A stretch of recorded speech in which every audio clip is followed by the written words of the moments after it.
So your buy-to-let has gone up by £50,000 in value. Can you actually access that money? Potentially, and this is a way that a lot of investors try to expand their portfolios. If you bought a property for £200,000 and potentially you've done some work to it, over time it's built up in value and it's now worth £250,000, there's now an extra £50,000 worth of equity in there. Remember, we don't want to over leverage our portfolio, so you want to keep it at around 75% loan to value as a maximum.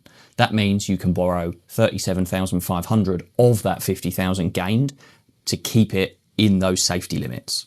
This will stop you from running into any potential issues later down the line where some lenders might think that you've borrowed too much against one particular property.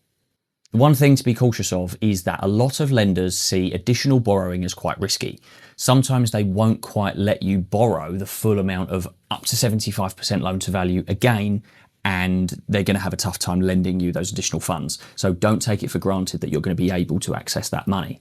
All kinds of things affect how much you can borrow. Interest rates, interest coverage ratios, your rental amount, your tax status, they all have an impact and they all come together in one big calculation to work out how much you can borrow against that property. But always remember, releasing equity out of your property isn't free money. It's money you have to pay interest on, and it's money that you will lose if you sell the property because you've borrowed it out as extra mortgage funds. And that's exactly why investors should pay attention when